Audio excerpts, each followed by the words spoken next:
रूस के राष्ट्रपति व्लादिमीर पुतिन के भारत दौरे और उनकी प्रधानमंत्री नरेंद्र मोदी से मुलाकात पर अमेरिका से लेकर यूरोपीय देशों तक की निगाहें टिकी हुई थी। मोदी पुतिन की मुलाकात ने अमेरिका के बड़बोले राष्ट्रपति ट्रंप को भी एक बड़ा संदेश दे दिया है। वहीं पाकिस्तान में पुतिन के भारत दौरे को लेकर हलचल मची हुई है। दुनिया की उथल पुथल के बीच पुतिन का भारत आना और पुतिन का न्यू वर्ल्ड ऑर्डर का जिक्र करना एक बड़ा मैसेज है।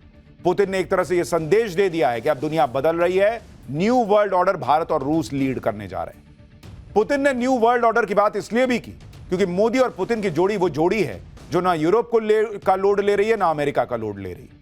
आप देखिए, रूस से तेल खरीदने को लेकर डोनाल्ड ट्रंप ने भाई सब बवाल ही काट दिया था, भारत पर 50% टैरिफ तक लगा दिया।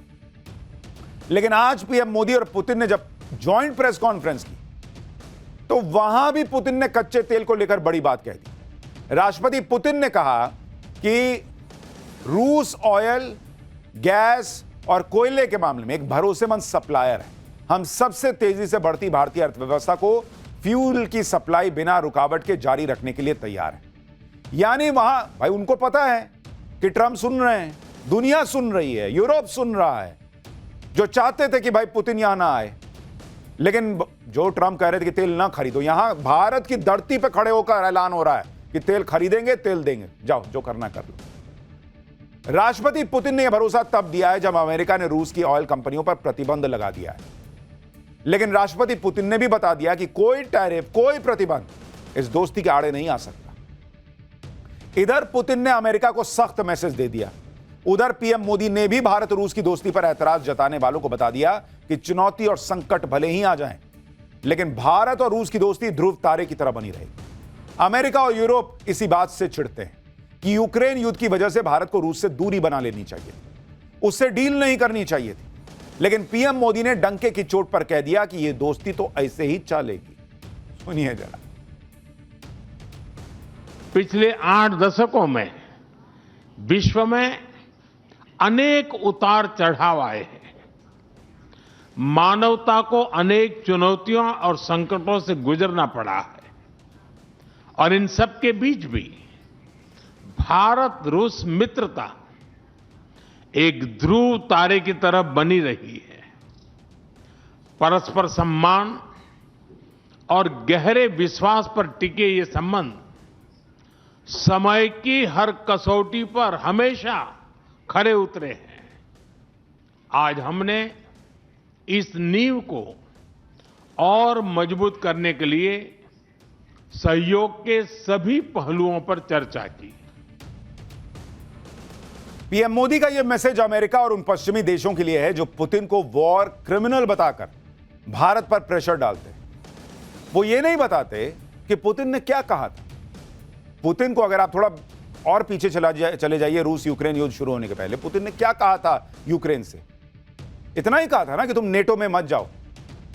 भाई आप किसी से कह रहे हैं कि हम और तुम्हारे करीब आते जाएंगे और तुम्हारे करीब आते जाएंगे, वहां हम हथियार खड़ा कर देंगे, ये कर देंगे, वो कर देंगे, और दूसरे से उम्मीद करेंगे वो बैठा रहेगा चुपचाप, और उसके बाद उसको वॉर क्रिमिनल बताइएगा।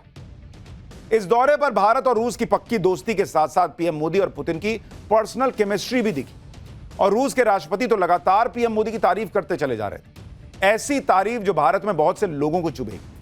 पुतिन ने पीएम मोदी की तारीफ करते हुए कहा कि भारत खुशकिस्मत है कि उसके पास मोदी हैं। ये पुतिन कह रहे हैं भाई कि भारत की खुशनसीबी है, भारत के लोगों की खुशनसीबी है कि उनको मोदी जैसा नेता मिला हुआ है, क्योंकि मोदी किसी के दबाव में नहीं आते। पुतिन ने भारत को ग्रेट पावर बताया और कहा कि भारत की तरक्की कई देशों को चुभ रही है, भारत अपनी इंडिपेंडेंट पॉलिसी पर चलता है। देखिए, चाइना जो है ना, वो आज की डेट में अमेरिका और चाइना दो बहुत बड़ी इकोनॉमी है।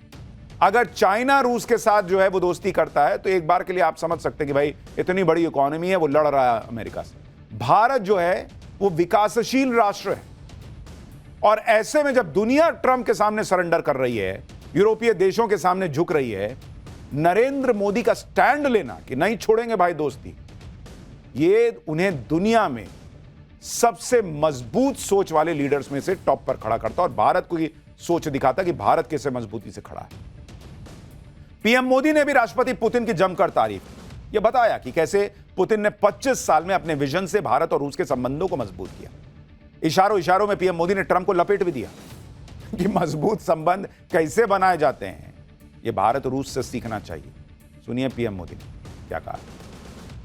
आपकी यात्रा बहुत ही ऐतिहासिक है।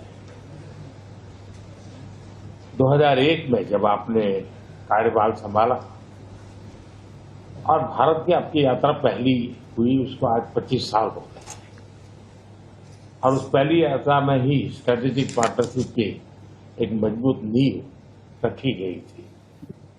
मेरे लिए पर्सनली भी खुशी की बात है कि आपके साथ मेरे परिचय को और संबंधों को उसको भी 25 साल हो गए हैं। एक्सेलेंसी मैं मानता हूं कि ये जो 2001 में आपने जो भूमिका अदा की, एक विजनरी लीडर कैसे सोचता है, कहां से शुरू करता है और संबंधों को कहां तक पहुंचा सकता है, इसका एक उत्तम उदाहरण भारत रशिया के संबंध है। यह भारत और रूस की पक्की दोस्ती ही है जो ट्रंप के 50% टैरिफ पर भारी पड़ रही है। पुतिन तो भारत पर टैरिफ को लेकर अमेरिका से भिड़ भी गए भाई। अमेरिका के डबल स्टैंडर्ड को एक्सपोज करते हुए पुतिन ने कहा था कि एक तरफ अमेरिका हमसे यूरेनियम खरीदता है, दूसरी तरफ भारत को तेल खरीदने से रोकता है। जब अमेरिका को हमसे फ्यूल खरीदने का अधिकार है तो फिर भारत को क्यों नहीं है भाई। पुतिन ने कहा कि वो इस मामले को देख रहे हैं और इस पर वो सीधे ट्रंप से चर्चा भी करेंगे। यानी भारत के लिए राष्ट्रपति पुतिन सीधे ट्रंप से भिड़ गए। डोनाल्ड ट्रंप और चीन को झटका देते हुए आज मोदी और पुतिन ने बड़ी बड़ी डील्स भी साइन कर लिया।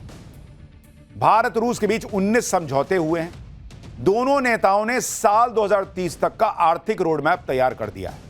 भारत रूस के व्यापार को $65 बिलियन से $100 बिलियन तक ले जाने का टारगेट सेट कर दिया गया है।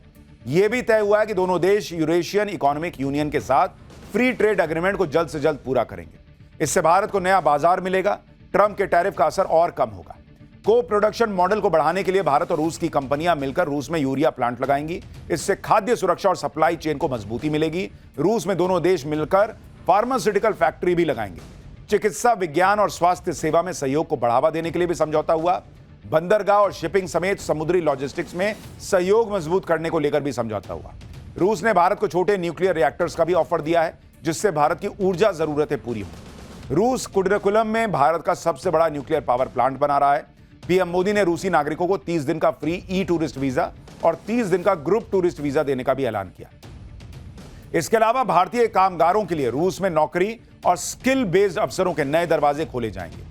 दोनों देशों ने तय किया कि व्यापार को बेहद आसान बनाने के लिए नेशनल करेंसी में पेमेंट को तेजी से आगे बढ़ाया जाएगा। इससे डॉलर को लेकर डिपेंडेंसी कम होगी, व्यापार में और तेजी आएगी। यानी नरेंद्र मोदी ने क्लियर कर दिया कि भारत अपने और विकल्प जो है वो तेजी से तलाश रहा है। और एक चीज और ध्यान रखिए, आज ही रेपो रेट कम हुआ है, तो एक तरफ तो भारत नए नए मार्केट ढूंढ रहा है, भारत अपना व्यापार बढ़ा रहा है। दूसरा, भारत का खुद का मार्केट इतना स्ट्रांग है कि अभी पिछली तिमाही में हमारी जीडीपी ग्रोथ रेट 8.2%। अभी रेपो रेट कम होना मतलब ईएमआई और कम होना, इससे और सेक्टर्स में भी जो है फायदा होगा, लोन लेना सस्ता हो जाएगा। तो यानी हर तरफ से नरेंद्र मोदी का फोकस क्लियर है कि अगर अर्थव्यवस्था सेट है बॉस, तो दुनिया आप सेट कर सकते हैं। भारत और रूस का व्यापार बढ़ने से अमेरिका तो परेशान होगा ही, साथ में चीन की भी टेंशन बढ़ जाएगी, क्योंकि अभी तो रूस चीन से बहुत ज्यादा सामान खरीदता है। लेकिन जब भारत और रूस का व्यापार बढ़ेगा तो चीन के व्यापार पर कैंची चलेगी, चीन पर रूस की निर्भरता कम होगी। डील के साथ साथ दोस्ती को बढ़ाने के लिए पीएम मोदी ने पुतिन को खास तोहफे भी दिए। पीएम मोदी ने पुतिन को जो गिफ्ट दिए हैं उनमें असम की खास ब्लैक टी, जिसे 2007 में जीआई टैग मिला था, वो शामिल है। ये चाय पत्ती दी है। सिल्वर टी सेट जो बंगाल के मुर्शिदाबाद का है वो दिया है। एक सिल्वर हॉर्स दिया है जो महाराष्ट्र का हैंडीक्राफ्ट है। एक मार्बल चेस सेट दिया है जो आगरा का बना हुआ है। तो कैसे अपने विरोधियों को शहमात देनी है वो भी पुतिन ट्राई कर सकते हैं। और इसके अलावा श्रीमद् भगवत गीता दी है जो रूसी भाषा में, और ये तो अपने आप में सबसे पावरफुल गिफ्ट है। एक तरफ मोदी पुतिन मिलकर ट्रंप का इलाज कर रहे हैं, दूसरी तरफ पाकिस्तान का भी फाइनल इलाज कर देने की तैयारी। और इससे पाकिस्तान इतना अलबलाया हुआ है कि कल रात जब पीएम मोदी और पुतिन एक साथ वहां डिनर कर रहे थे, पाकिस्तान में जबरदस्त हलचल मची हुई। इधर डिनर के टेबल पर मोदी और पुतिन की बातचीत चल रही थी, उधर पाकिस्तान में ऐसी खलबली मची कि उसी वक्त मुनीर के काम का एक ऑर्डर जारी हो गया। ऐसा ऑर्डर जिसका इंतजार मुनीर को कई दिनों से था। मुनीर को लेकर पाकिस्तान में वो फैसला हो गया जो कई दिनों से अटका हुआ था, जिसे लेकर पाकिस्तान में भी अटकलें चल रही थी। यानी पाकिस्तान खौफ में था भाई कि मोदी पुतिन खाने के टेबल पे ही कहीं मिलकर ठोकने का प्लान फाइनल ना कर दे। तो आनन फानन में पाकिस्तान में कल फैसले हुए। मोदी और पुतिन की जोड़ी कहीं एक साथ मिलकर पाकिस्तान को फोड़ ना दे, इसी डर के आगे कल पाकिस्तान के पीएम शहबाज शरीफ ने मुनीर के सामने सरेंडर कर दिया और एक झटके में सारी ताकत मुनीर के हाथ में उठा के दे दी। कल रात पाकिस्तान के राष्ट्रपति आसिफ अली जरदारी ने मुनीर से जुड़े सबसे बड़े ऑर्डर पर साइन कर दिया, जिसके बाद आसिफ मुनीर पाकिस्तान का पहला चीफ ऑफ डिफेंस फोर्सेस यानी सीडीएफ बन गया है। सीडीएफ के पद पर आसिफ मुनीर की नियुक्ति अगले 5 साल के लिए हुई है। इसके साथ ही मुनीर अपना पुराना पद चीफ ऑफ आर्मी स्टाफ भी जारी रखेगा, यानी मुनीर के पास अब एक साथ 2 पोस्ट है। पिछले महीने ही पाकिस्तान की संसद ने सीडीएफ की पोस्ट को क्रिएट किया था। युद्ध की स्थिति में तीनों सेनाओं में तालमेल और जल्द फैसले के लिए इस पोस्ट को बनाया गया है। अब आप सोचिए कि यह पोस्ट बना पिछले महीने, लेकिन कल रात मोदी और पुतिन क्या मिले, डिनर क्या करने लगे, भाई पाकिस्तान में हड़कंप मच गया। मुनीर को लगा कि कहीं रास्ते में कुछ ना हो जाए, तुरंत साइन कराया भाई कि जल्दी जल्दी करो, अभी साइन करो, मुझे दो पावर सारी। असीम मुनीर को साल 2025 में रिटायर होना था, लेकिन पहले सेना प्रमुख के तौर पर उसका कार्यकाल बढ़ा। ऑपरेशन सिंदूर के बाद उसे फील्ड मार्शल बना दिया गया और अब तो मुनीर पाकिस्तान के मिलिट्री पावर का सेंटर बन चुका है। मुनीर के हाथ में जितनी ताकत है उतनी पाकिस्तान के किसी जनरल के पास आज तक नहीं रही। सीडीएफ बनने के बाद मुनीर पाकिस्तान की सेना, वायुसेना और नौसेना का शीर्ष कमांडर बन गया है कल रात से। सीडीएफ की पोस्ट बनाने के लिए जो संशोधन किया गया उसमें यह भी प्रावधान है कि जिंदगी भर मुनीर पर कोई कोर्ट केस नहीं चल सकता। दावा है कि यह इम्यूनिटी पाकिस्तान में राष्ट्रपति से भी ज्यादा मजबूत है। सीडीएफ तीनों सैन्य सेवाओं के साथ साथ नेशनल स्ट्रैटेजिक कमांड की भी निगरानी करेगा और यही कमांड पाकिस्तान के परमाणु हथियारों और मिसाइल प्रणालियों का प्रबंधन करती है। यानी मुनीर के पास परमाणु हथियारों का कंट्रोल आ गया है। न्यूक्लियर बटन अब सीधे उसके पास है। यानी कुल मिलाकर पाकिस्तान सत्ता का केंद्र लोकतंत्र से हटकर मिलिट्री की तरफ शिफ्ट हो गया कल रात में। यह है नरेंद्र मोदी और पुतिन की मीटिंग का पावर बॉस। एकदम अलबलाया हुआ है पाकिस्तान। मुनीर को लेकर पाकिस्तान में आनन फानन में बड़े फैसले की टाइमिंग सीधे सीधे मोदी और पुतिन की मुलाकात से जुड़ती है। पाकिस्तान में मुनीर को लेकर यह फैसला इसलिए भी हो गया क्योंकि पुतिन के दौरे के पहले ही रूस ने पाकिस्तान को वार्निंग दे दी थी कि अगर मुनीर कुछ 3-5 करेगा तो सजा भुगतनी हो। यानी रूस ने पहले ही क्लियर कर दिया कि वो पाकिस्तान को सबक सिखाने के मामले में नरेंद्र मोदी के साथ खड़ा है, भारत के साथ खड़ा है। और पीएम मोदी तो पाकिस्तान को फोड़ने के लिए ऑल टाइम रेडी हैं। पीएम मोदी ने आज भी पुतिन के सामने साथ जॉइंट प्रेस कॉन्फ्रेंस में फिर आतंकवाद का जिक्र कर दिया। पुतिन के सामने पीएम मोदी ने पाकिस्तान के आतंकवाद को लेकर क्या कहा, सुनिए एक बार। आतंकवाद के विरुद्ध लड़ाई में भारत और रूस ने लंबे समय से कंधा मिलाकर सहयोग किया है। पहलगाम में हुआ आतंकी हमला हो या क्रोकस सिटी हॉल पर किया गया कायरतापूर्ण आघात, इन सभी घटनाओं की जड़ एक ही है।